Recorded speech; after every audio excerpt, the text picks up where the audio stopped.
era Mekah dan menuju hijrah. Berhala telah menjadi Tuhan di semenanjung Arabia selama ratusan tahun lamanya. Dan Mekah, pusat dari kehidupan spiritual bangsa Arabia, adalah ajang kontestasi berhala. Ka'bah, monumen spiritual peninggalan Nabi Ibrahim itu pun dipenuhi oleh ratusan berhala. Hingga kemudian, kenyamanan para berhala itu mulai terusik dengan datangnya utusan Allah, Muhammad bin Abdullah.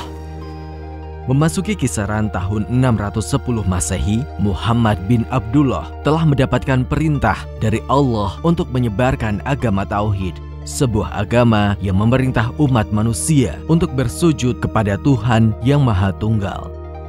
Mekah seketika gempar. Seorang yang dianggap umi atau buta huruf tiba-tiba saja mengabarkan bahwa penduduk Mekah telah menyembah Tuhan yang salah. Dan respon para penduduk Mekah pun hampir sama, menolak keras apa yang disampaikan oleh Muhammad bin Abdullah. Menjalani masa-masa awal tugas sebagai Rasul Allah, Nabi Muhammad mendapatkan pertentangan sedemikian hebatnya dari warga Mekah. Bagaimanapun juga, sebagai hamba yang telah disiapkan Allah sebagai Rasul, Muhammad bin Abdullah memiliki rekam jejak yang sangat mulia, baik dalam kehidupan pribadi maupun pada pergaulan sosial. Para penduduk Mekah selama ini mengenal Muhammad bin Abdullah sebagai Al-Amin atau orang yang terpercaya. Dikisahkan, beberapa tahun sebelum era kenabian, Muhammad bin Abdullah telah berhasil menjadi penengah dalam konflik mengenai siapa yang berhak meletakkan Hajar Aswad di Ka'bah. Bermula dari Ka'bah yang mengalami kerusakan akibat terjangan banjir. Para pemuka Mekah bersepakat merenovasi bangunan spiritual tersebut.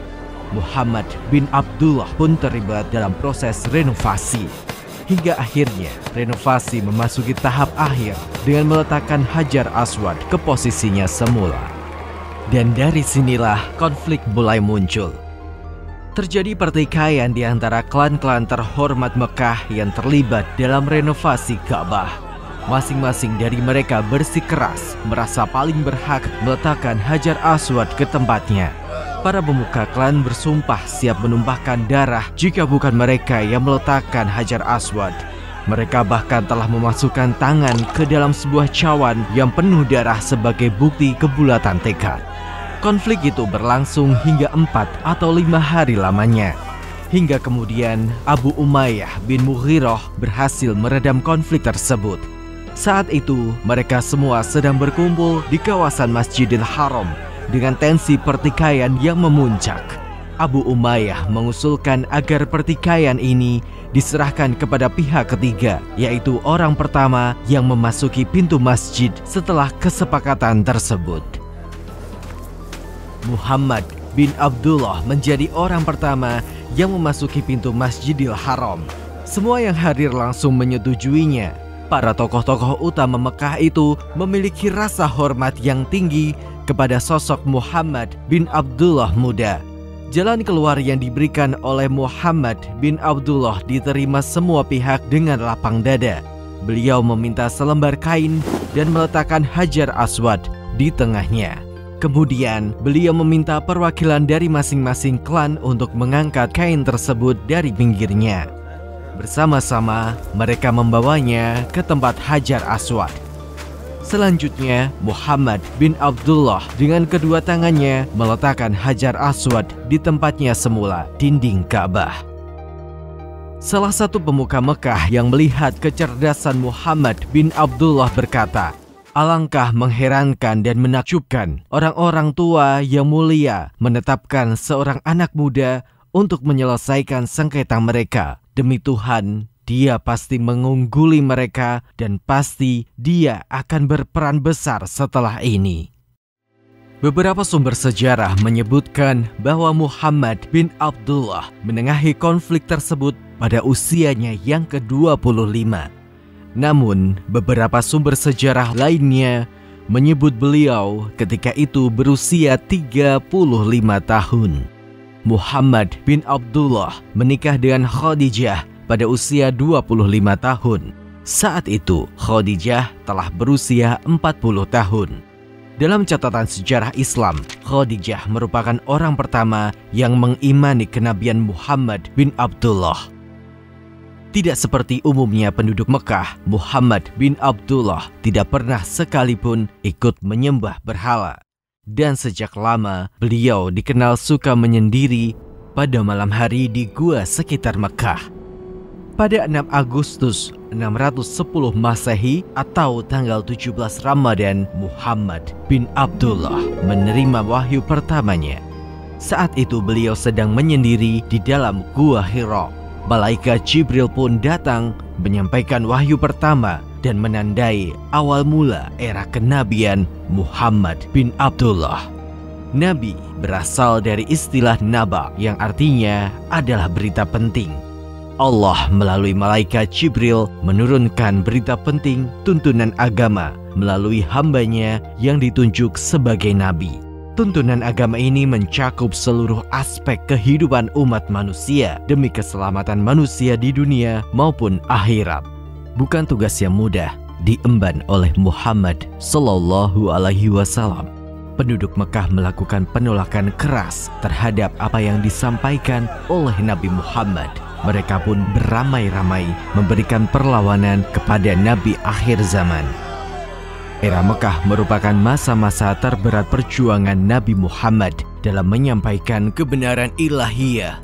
Orang pertama yang mengimani kenabian Muhammad bin Abdullah adalah Khadijah.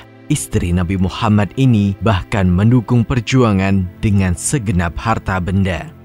Awal era kenabian ini dikenal sebagai periode Mekah, sebuah masa yang merupakan tahapan paling berat dalam perjuangan dakwah.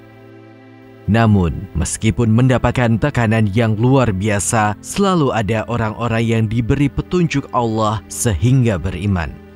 Setelah Khadijah, Ali bin Abi Thalib menjadi orang kedua yang memeluk Islam. Beliau merupakan putra dari Abu Thalib, paman dari Nabi Muhammad. Abu Thalib inilah yang bertindak melindungi Nabi dari tekanan para penduduk Mekah pada era awal kenabian. Berikutnya, orang terdekat Nabi Muhammad yang memeluk Islam adalah Zaid bin Harithah. Beliau merupakan bekas budak yang kemudian menjadi anak angkat Nabi Muhammad. Pada masa pra-Islam, belum ada larangan mengadopsi anak dan memposisikannya sebagai anak kandung. Sebelum datangnya Islam, Zaid sempat menyandang nama bin Muhammad, sampai kemudian nama itu dibatalkan setelah datangnya Islam dan nama beliau kembali sebagai Zaid bin Harithah. Di luar keluarga Nabi Muhammad Sallallahu Alaihi Wasallam, Abu Bakar As-Siddiq menjadi orang pertama yang memeluk Islam. Beliau merupakan karib Nabi Muhammad jauh sebelum era kenabian. Abu Bakar As-Siddiq memiliki sifat mulia dengan kejernihan hati dan pikiran. Beliau dikenal tidak hanya sebagai saudagar kaya raya, tetapi juga berpengetahuan luas. Pada masa awal, Abu Bakar As-Siddiq banyak membantu dakwah Nabi Muhammad. Setelah beliau mengucapkan kalimat syahadat, beberapa penduduk Mekah turut masuk Islam. Tokoh-tokoh Mekah seperti Utsman bin Affan, Zubair bin Awam, Abdurrahman bin Auf, Sa'ad bin Abi Waqqas, Thalhah bin Ubaidillah, Ja'far bin Abi Thalib, dan beberapa lainnya menjadi pengikut Nabi Muhammad. Kemudian datanglah kelompok kedua yang masuk Islam, seperti Abu Ubaidah bin Al-Jarrah, Amir bin Al-Jarrah, Abu Salamah, Abu Dzar Al-Ghifari bersama saudaranya Anis, serta ibu mereka dan lain-lain. Berlanjut juga dengan keislaman salah satu pemimpin umat pasca Nabi Muhammad, Umar bin Khattab. Mereka yang masuk Islam baik di era Mekah maupun Madinah dan turut menyertai perjuangan Nabi Muhammad dikenal sebagai sahabat Nabi. Inilah sisi egaliter dalam ajaran Islam. Mereka yang jelas-jelas belajar Islam langsung dari Nabi Muhammad namun tidak disebut sebagai murid. Kelompok ini kelak akan dikenal sebagai generasi sahabat, yaitu mereka yang memperoleh pengetahuan Islam secara langsung melalui Nabi Muhammad Sallallahu Alaihi Wasallam. Pada masa periode Mekah, pengikut Nabi Muhammad hanya mencapai 30-an orang. dakwah Nabi masih bersifat tertutup mengingat tekanan yang sangat berat dari sebagian besar penduduk Mekah. Rumah milik Al-Arqam yang telah menjadi seorang muslim digunakan Nabi Muhammad sebagai tempat pertemuan para pemeluk Islam di masa awal. Di tahun ketiga kenabian, dakwah mulai dilakukan secara terbuka. Situasi ini membuat pertentangan kepada Nabi Muhammad semakin kuat. Salah satu tokoh penentang utama adalah Abu Lahab yang memiliki nama asli Abdul Uzza bin Abdul Muthalib. Dia adalah salah satu tokoh utama Mekah dan sekaligus paman Nabi Muhammad. Sikap Abu Jahal ini juga diikuti sebagian besar tokoh-tokoh utama Mekah, termasuk di dalamnya Abu Sufyan. Situasi ini membuat Nabi Muhammad SAW memerintahkan sebagian sahabatnya untuk hijrah dari Mekah. Diriwayatkan, hijrah pertama sahabat Nabi adalah ke Habasyah, sebuah tempat di pesisir timur Afrika yang sekarang masuk dalam wilayah Ethiopia. Nabi Muhammad sendiri dan beberapa sahabat lainnya masih bertahan di Mekah. Klan-klan Quraisy bahkan melakukan blokade ekonomi terhadap Nabi Muhammad. Dan tekanan terhadap Nabi Muhammad semakin memuncak seiring wafatnya Abu Thalib. 3 hari kemudian, istri Nabi Muhammad, Khadijah, juga meninggal dunia. Pasca meninggalnya Abu Thalib dan Khadijah, Nabi Muhammad sempat melakukan kunjungan dakwah ke beberapa suku non-Quraisy di sekitar Mekah. Salah satunya adalah ke Thaif yang mendapat sambutan tidak baik. Nabi Muhammad kemudian memanfaatkan musim haji pada tahun ke-10 kenabiannya. Musim haji dihadiri oleh tokoh-tokoh dari berbagai suku yang ada di Jazirah Arabia. Menjelang musim haji tersebut, tokoh-tokoh kafir Mekah seperti Abu Lahab semakin meningkatkan kampanye hitam terhadap Nabi Muhammad. At-Tufail bin Amr, tokoh suku Dus dari Yaman yang datang ke Mekah, tak luput dari peringatan ini. Dia telah diwanti-wanti agar tidak mendekat atau terpengaruh ucapan Nabi Muhammad. At-Tufail pun berkata, "Aku menyumbat telingaku dengan kapas." Hingga kemudian dia mendengar langsung bacaan Nabi Muhammad ketika berada di Masjidil Haram. At-Tufail sangat terkesan dengan bacaan tersebut. Dia pun bertekad akan meminta penjelasan langsung kepada Nabi Muhammad. Dengan demikian, dia bisa menilainya dengan seluruh kemampuannya. Jika baik, maka akan aku terima. Jika buruk, aku akan menolaknya. At-Tufail mendatangi rumah Nabi Muhammad dan mendapatkan penjelasan yang sangat masuk akal baginya.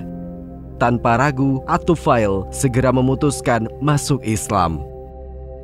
Sekembalinya ke Yaman, beliau mengajak seluruh kaumnya menjadi muslim dan diterima dengan baik. Tokoh lainnya yang ditemui adalah Suwaid bin Syam, salah satu pemuka Yathrib dari suku Aus. Suwaid mendengarkan apa yang disampaikan oleh Nabi Muhammad dan kemudian memeluk Islam.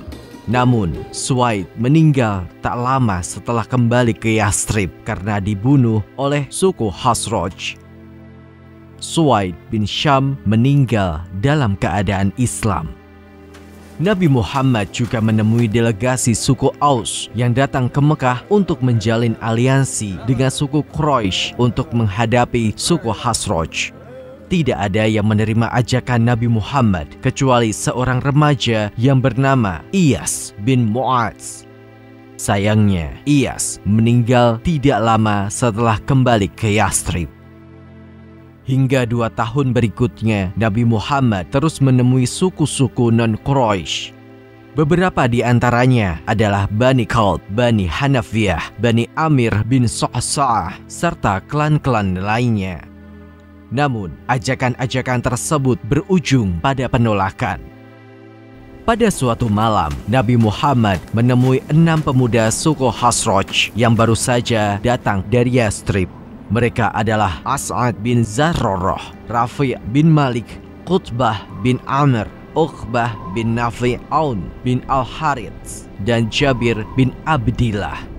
Para pemuda tersebut memiliki pemikiran terbuka dan telah bosan dengan perang suku berlarut-larut yang melanda Yathrib. Para pemuda dari Yathrib ini pernah mendengar dari orang-orang Yahudi tentang akan datangnya Nabi akhir zaman. Ketika Nabi Muhammad menemui mereka dan menyampaikan ajaran yang dibawanya, 6 pemuda dari Yathrib ini menyambut dengan sangat baik. 6 pemuda inilah yang akan menjadi bibit penyebaran Islam di Yathrib. Setahun berikutnya, para pemuda Yathrib kembali mengadakan pertemuan dengan Nabi Muhammad.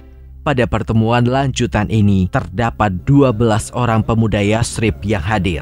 Selain 6 pemuda yang hadir pada pertemuan pertama, terdapat 7 orang lainnya yang turut bergabung. Dan 2 orang dari 7 orang ini adalah anggota suku Aus.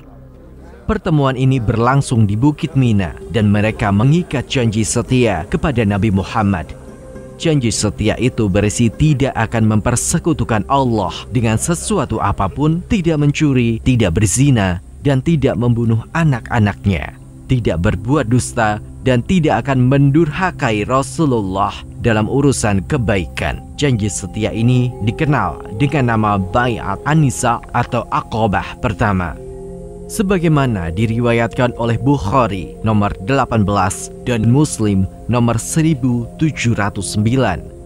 bersumber dari Ubaidah bin Asyamid radhiyallahu anhu bahwa Rasulullah sallallahu alaihi wasallam bersabda, "Kemarilah dan berbaiatlah kalian kepadaku untuk tidak menyekutukan Allah dengan sesuatu apapun, tidak mencuri, tidak berzina, tidak membunuh anak-anak kalian sendiri, tidak berbuat dusta yang kalian ada-adakan sendiri, tidak mendurhakaiku dalam urusan yang baik.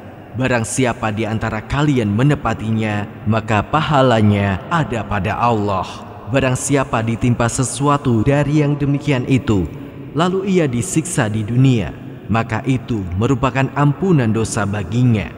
Barang siapa ditimpa sesuatu dari yang demikian itu, lalu Allah menutupinya, maka urusannya terserah Allah. Jika menghendaki, Allah menyiksanya, dan jika menghendaki, Allah akan mengampuninya." Penulis naskah Abdullah Hasan, ilustrator Yudi Toto, narator Dia Rashid Putra, musik Agus TM, editor Anggit Febrila, produser Haidar Ahmad Furqoni, diproduksi oleh Kastadi Sentra Media.